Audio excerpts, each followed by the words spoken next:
সৌগত রায়কে দেখে চোর স্লোগান উঠল। নিমতা থানার সামনে বিক্ষোভ একদলের। সৌগত রায়কে দেখেই উঠল চোর স্লোগান। সৌগত রায়কে চোর স্লোগান দেওয়ার পাশাপাশি ছোড়া হলো তাকে তাক করে ডিম। নিমতা থানার সামনে সৌগত রায়কে ঘিরে ধরে বিক্ষোভ। দমদমের সাংসদ সৌগত রায়, কি পরিস্থিতি ছিল তখন দেখুন একবার।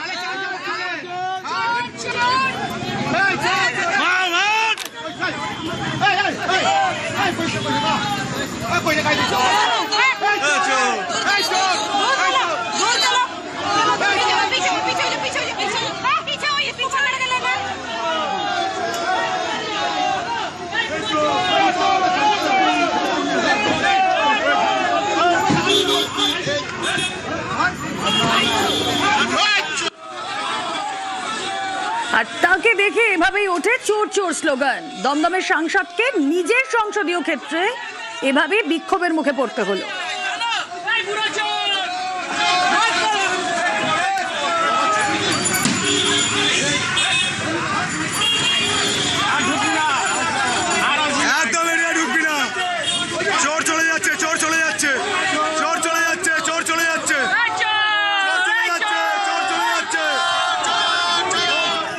সরাসরি চলে যায় সহকর্মী আবির ঘোষাল রয়েছেন সঙ্গে। আবির, নিজের সংসদীয় ক্ষেত্রতেই সাংসদকে এরকম বিক্ষোভের মুখে পড়তে হচ্ছে কেন?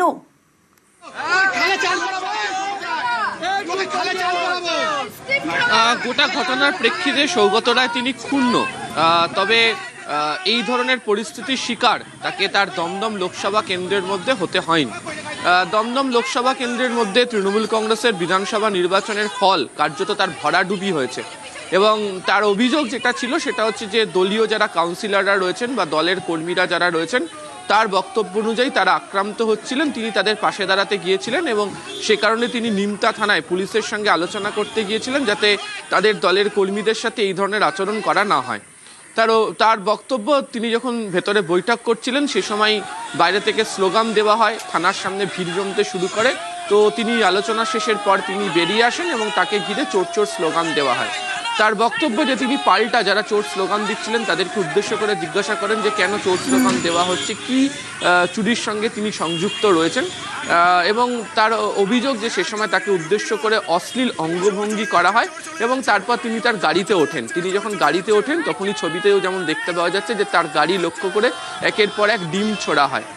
তার বক্তব্য যে বিজেপির নেতৃত্ব একদিকে তিনি বলেছেন যে শ্রমিক ভট্টাচার্য তিনি শক্তি চট্টোপাধ্যায় পাঠ করছেন আর অন্যদিকে দলের নিচুতলার কর্মীরা কেন এমন করছেন।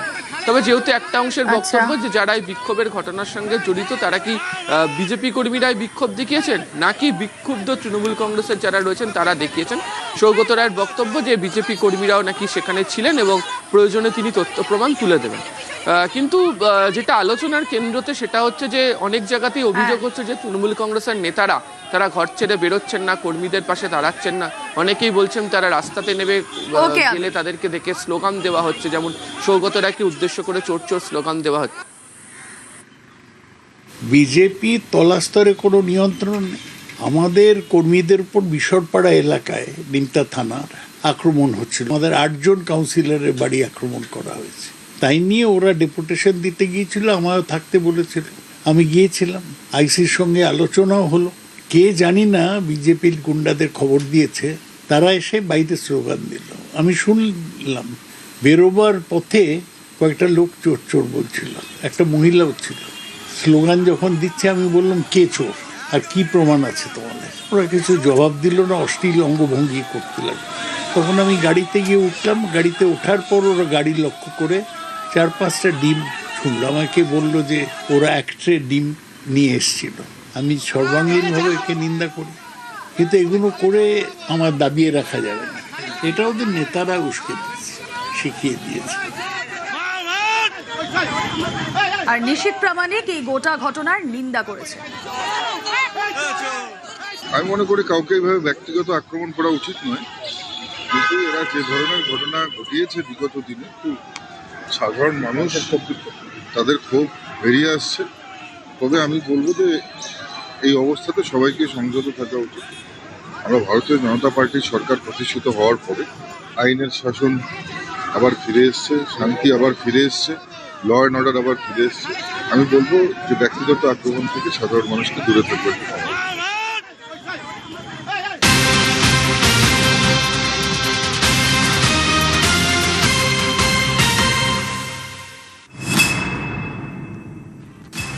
তৃণমূলে গৃহদাহ, কল্যাণ বনাম কাকলির তরজা তুঙ্গে।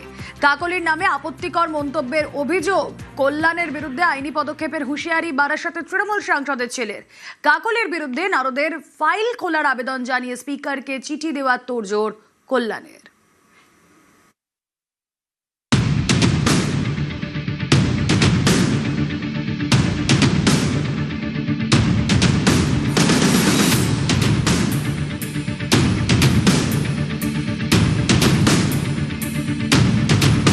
ওটা আমার এক বন্ধুকে শুভেচ্ছা জানিয়েছে, আর কিছু না। কতটা কাছের বন্ধু? বন্ধু অনেক দিনের বন্ধু তো। আমার সময় আছে নাকি কে কি করলো কি না করলো দেখা? একটা পুরনো বন্ধুকে সকালবেলায় মনে হলো একটা শুভেচ্ছা জানাই।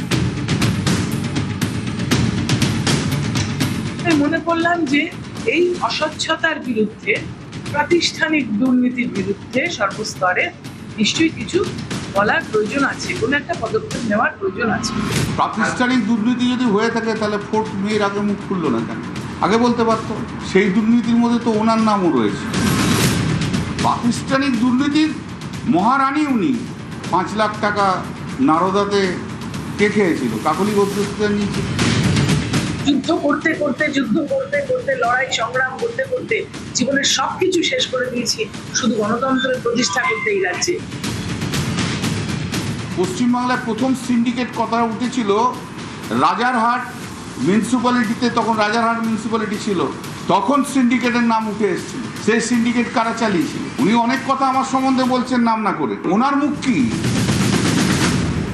নির্বাচনের যে ফলাফল, বিশেষ করে এই জেলায় যেখানকার আমি সাংগঠনিক সভাপতি, আমাকে কিন্তু তার দায়ভার নিয়ে এটা স্বীকার করে নেওয়া যে নিশ্চয়ই আমারও কোনো ভুল ভ্রান্তি আছে দল পরিচালনা, যার জন্য এই রেজাল্ট হয়েছে। হঠাৎ করে কোনো ভুলফোর সংস্থা আসলো, তারা এসে ধমকালো, সর্বনাশ করার মনে যদি কেউ থাকে তাহলে ওই সংস্থা একেবারে সর্বনাশ করে দিয়েছে। দল খারাপ সময় পড়েছে বলে চলে যাবো? এর ঘাড়ে ওর ঘাড়ে দোষ দিয়ে নিজের জায়গায় নামুন না ভাই। বিপদের দিন নয় এটা, আমি মনে করছি যে আমার পরিচালনায় কিছু নিশ্চয়ই গলতি থেকে গেছে। এটা একটা নৈতিক দায়িত্ব থাকে, এটা আপনি রাজনৈতিক দায়িত্বটাকে এড়াতে পারেন না। এই যে নারদাতে উনি 5 লক্ষ টাকা নিয়েছিলেন, তার জন্য সিবিআই চার্জশিট ফাইল করেছে। স্যাংশন চেয়েছিলেন ওনার এগেনস্টে স্পিকারের কাছে, স্পিকার দেননি। আমি একটু চিঠি লিখবো স্পিকারকে, একই কেসে দুরকম তো হয় না। যেখানে গভর্নর ওখানে স্যাংশন দিয়েছে, এখানে স্পিকার কেন স্যাংশন দেবে? তারপর পরবর্তীকালে কি করতে আমি দেখব।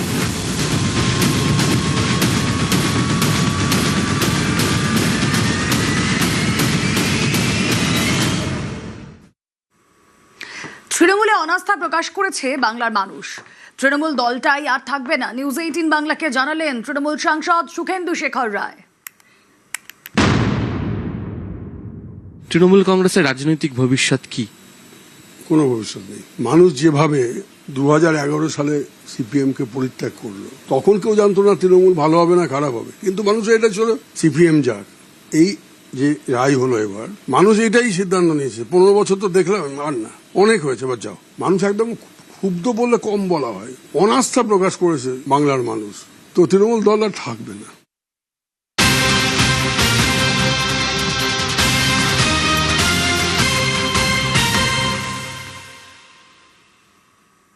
আর এবার দেখাবো আপনাদের কাঁচরাপাড়া ত্রাসের কি অবস্থা। তার কোমরে দড়ি। তৃণমূল নেতা, ব্যাপক তার দাপট ছিল। তৃণমূল নেতা বনিকে ঘিরে জনরোষ। আর সেই সময় বনির কি দাপট ছিল দেখাবো আপনাদের।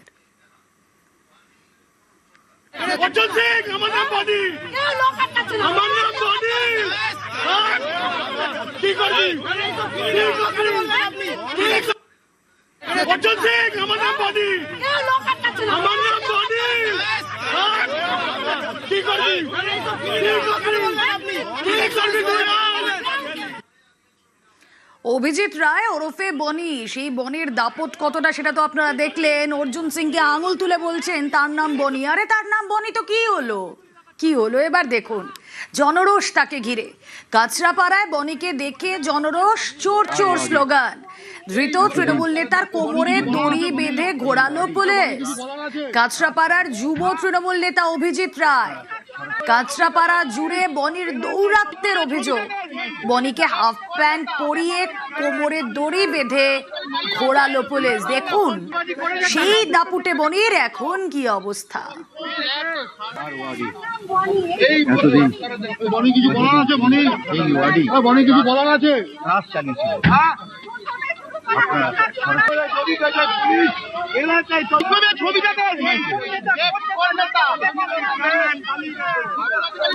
সরাসরি চলে যাই, সহকর্মী অরুণ রয়েছেন সঙ্গে।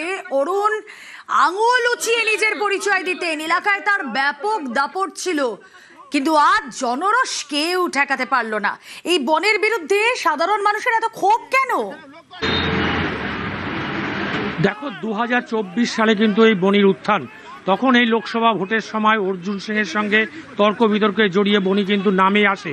তারপর থেকে কাঁচরাপাড়ায় তোলাবাজি, ছিনতাই, মানুষকে ভয় দেখানো, চমকানো, ভোট দেবেন না, ভোট দিলে মারধর করা হবে। শুধু তাই নয়, পৌরসভার যে সমস্ত বালতি বা পৌরসভার ব্যবহারের যে সমস্ত জিনিস তার অধীনে থাকতো, কাকে দেওয়া হবে, কে পাবে না পাবে, সমস্তটা কিন্তু এই যুব নেতা বনি তাকে সিদ্ধান্ত নিত। কাঁচরাপাড়ার মানুষ কিন্তু এতদিন ভয়ে মুখ খুলতে পারেনি। এই পরিবর্তন হওয়ার পর আস্তে আস্তে মানুষ মুখ খোলে।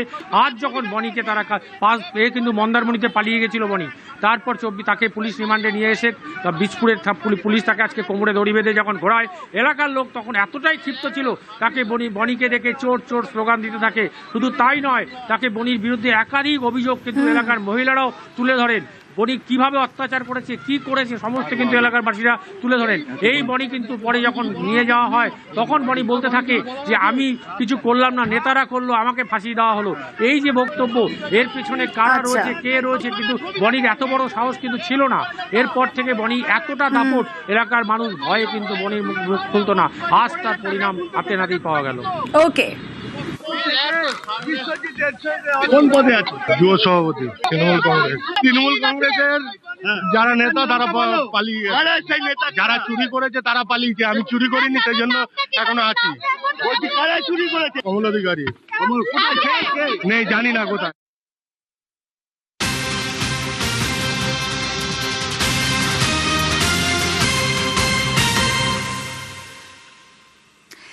গ্যালাক্সি, এই গ্যালাক্সি বললে আমার মনে পড়ে আরব সাগরের পারে মুম্বাইয়ে এক অভিনেতার আবাসন, অভিনেতার বিলাসবহুল বাড়ি। কিন্তু এবার দেখতে পাচ্ছি এখানেও গ্যালাক্সি রয়েছে, পি গ্যালাক্সি।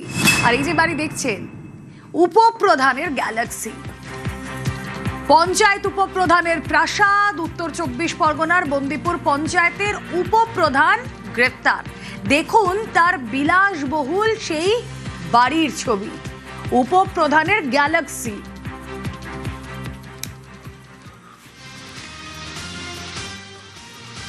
ঝাঁ চকচকে বিলাসবহুল বাড়ি বলতে আমরা যা বুঝি, কিন্তু একজন উপপ্রধানের এইরকম বৈভব কোথা থেকে? হুমকি তোলাবাজির অভিযোগ তো তার বিরুদ্ধে ছিল, সেখান থেকেই কি তিনি এই বৈভব, এই প্রতিপত্তি গড়ে তুলেছেন? কথা বলি, আসুন। সহকর্মী সুবীর রয়েছেন সঙ্গে। সুবীর, এ তো রাজকীয় ব্যাপার, একটা প্যালেস মনে হচ্ছে। কোথা থেকে এলো টাকা এসব করার?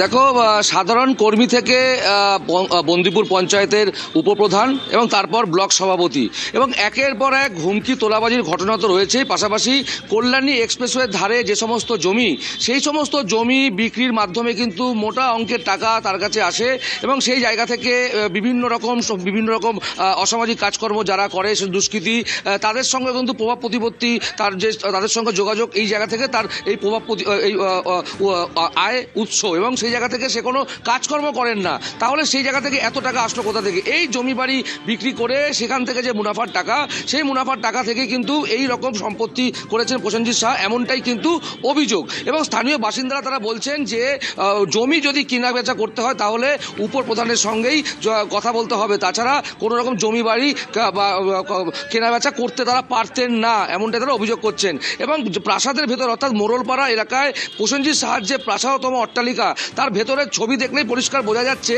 যে কি টাকা বা কি খরচ করা হয়েছে এই বাড়ি তৈরির পেছনে। এবং একের পর এক কিন্তু এই প্রসেনজিৎ সাহা উপপ্রধান আজকে গ্রেপ্তারি হওয়ার পর তার বিরুদ্ধে কিন্তু একাধিক অভিযোগ উঠছে, এলাকার মানুষজন অভিযোগ তুলছেন। পাশাপাশি তোমাকে জানিয়ে রাখি, আজকে বারাকপুর আদালতে প্রসেনজিৎ সাহাকে রহরা থানা পুলিশ পাঠালে 31শে মে পর্যন্ত জেল হেফাজতে নিতে দিয়েছে বারাকপুর আদালত। ওকে,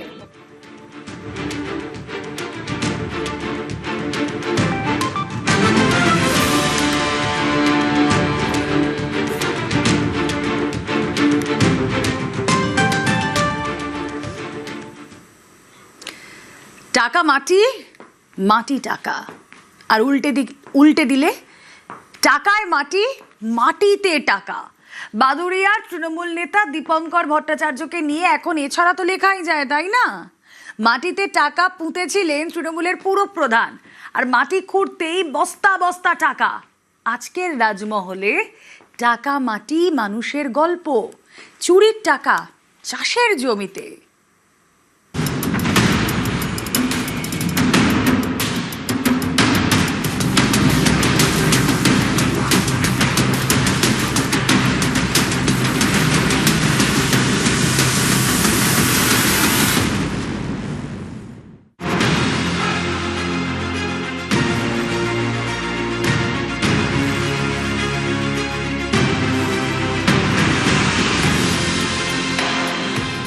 মাটি খুঁড়তেই বেরিয়ে আসছে একের পর এক টাকার বস্তা। ধান গম চাষ তো অনেক হলো, এবার মাটিতে টাকার চাষ।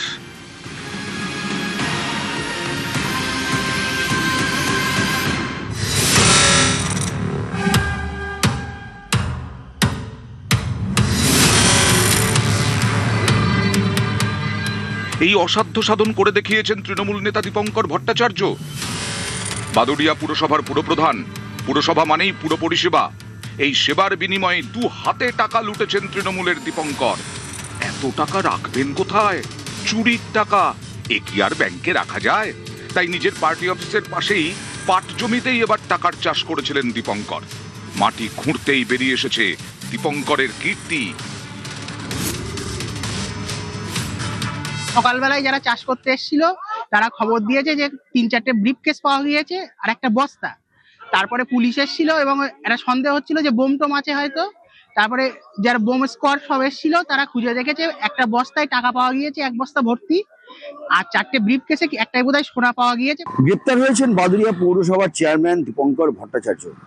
তার বিরুদ্ধে এলাকার মানুষ মুখ খুলছে এখন, তার কারণ ভয় আউট, ভরসা ইন। আর এই যে তার দীপঙ্কর ভট্টাচার্যের নামে বাদুড়িয়ায় নামে বেনামে প্রচুর সম্পত্তি। এলাকার মানুষ বলছে একটা টোটো চালক, একটা অটো চালকের থেকে কি করে এই আঙুল ফুলে কলা গাছ, কোটি কোটি টাকা তার কাছ থেকে পাওয়া যাচ্ছে। দীপঙ্কর ভট্টাচার্য বাদুড়িয়ার দাপুটে তৃণমূল নেতা। তৃণমূল জামানা শেষ হতেই রাডারে। মঙ্গলবার দীপঙ্করের বাড়ির পাশে একটি পরিত্যক্ত কম্পিউটার সেন্টার থেকে উদ্ধার হয় টাকার বস্তা। টাকার অঙ্ক প্রায় 80 লক্ষ।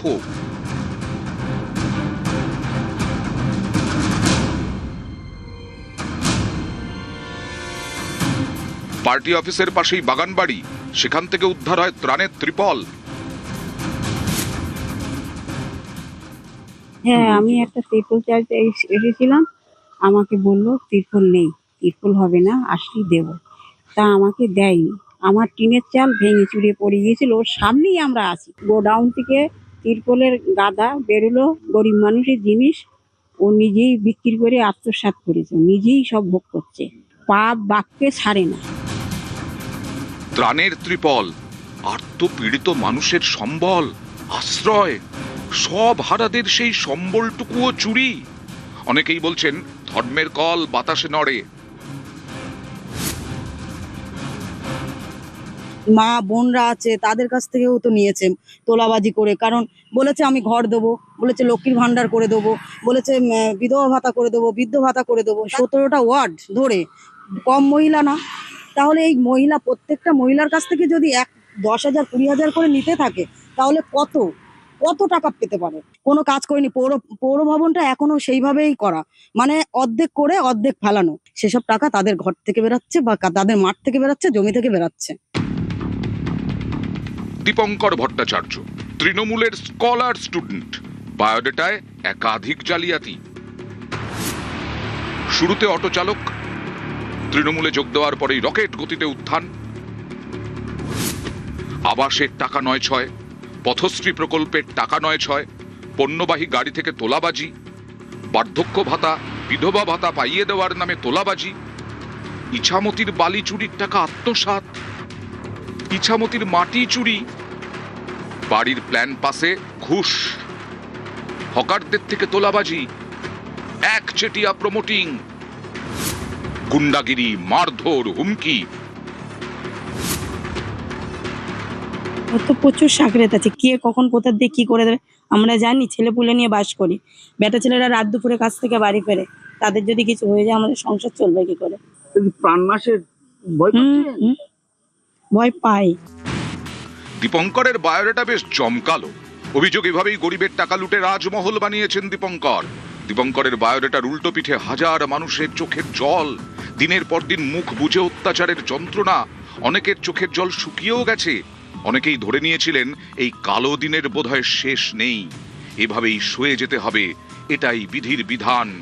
অন্যদিকে ভিতরে ভিতরে তৈরি হয়েছে ক্ষোভের আগুন, বদলে দেওয়ার নিঃশব্দ বিপ্লব।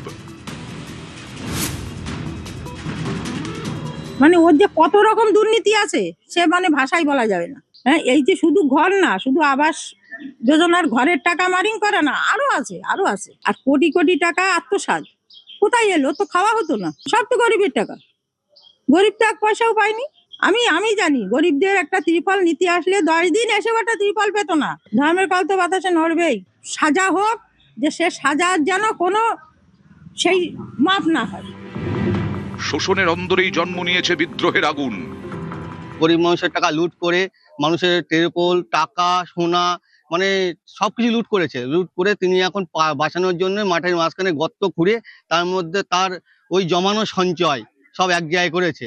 কিন্তু উন্নয়ন তো বোঝা গেছে কতটা উন্নয়ন হয়েছে, বাংলা বাদুড়িয়ার মানুষ বুঝে গেছে।